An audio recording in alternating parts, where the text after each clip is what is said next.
பத்ம விருது என்பது இந்தியாவில் வழங்கப்படும் உயர்ந்த குடிமகன்களுக்கான பெருவிருது. அந்த விருது கேப்டன் விஜயகாந்த் அவர்களுக்கு மறைந்த பிறகு வழங்கப்பட்டிருக்கிறது.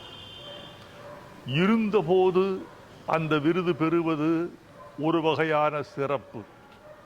மறைந்த பிறகும் அந்த விருது வழங்கப்படுவது இன்னொரு வகையான சிறப்பு. எந்த வகையிலும் பத்ம விருது சிறப்புக்குரியதுதான்.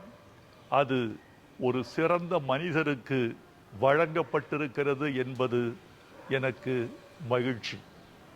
இந்த விருதுக்கு அவர் பொருத்தமானவர் என்பதை அவருடைய வாழ்வே பல வழிகளில் சான்றளிக்கிறது.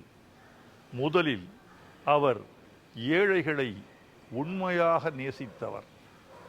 அரசியலுக்காக நேசிப்பது ஒரு வகை, தொழிலுக்காக நேசிப்பது ஒரு வகை. ஆனால் இயல்பாகவே மனதிலிருந்து வாழ்வியலுக்காக நேசிப்பது என்பதுதான் உண்மையான நேசம்.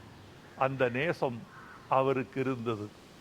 அவரோடு நான் உரையாடுகிற பொழுதெல்லாம் ஒன்றை மட்டும் ஊன்றி பார்த்திருக்கிறேன். அவரோடு பேசுகிற பொழுதெல்லாம் நான் ஒன்றை மட்டும் ஊன்றி கவனித்திருக்கிறேன். அவர் குரலுக்கும் அவருடைய மொழிக்கும் அவர் சிந்தனைக்கும் இடைவெளி இல்லை. உள்ளொன்று வைத்து புறமொன்று பேசாத பண்பாளராக அவர் திகழ்ந்தார் என்பது எனக்கு தெரியும், நான் உணர்ந்திருக்கிறேன். அத்தகைய நல்ல மனிதனுக்கு பத்மபூஷன் விருது வழங்கப்பட்டிருக்கிறது. அவருடைய கலைத்துறை பணிகளோடு நான் ஓரளவு பணியாற்றியிருக்கிறேன். அவருடைய தொடக்ககால படங்களான சிவப்பு மல்லி, வெற்றி, சாட்சி, உழைத்து வாழ வேண்டும், இதுபோல எண்ணற்ற படங்களில் அவரோடு நான் பணியாற்றியிருக்கிறேன். ஒரு பாடலோடும் அவர் என்னோடு தொடர்பு கொண்டு என்னை இப்படி எழுதுங்கள் என்று கேட்டதில்லை. அதனால் நான் தான் அவரை உயர்த்தி பிடித்திருக்கிறேனே தவிர, என்னை உயர்த்தி எழுதுங்கள், என் குணத்தின் மாண்புகளை சொல்லுங்கள், என்னுடைய பாத்திரத்தை விண்ணுக்கு விஸ்வரூபம் எடுக்க வையுங்கள் என்று அவர் கேட்டதில்லை.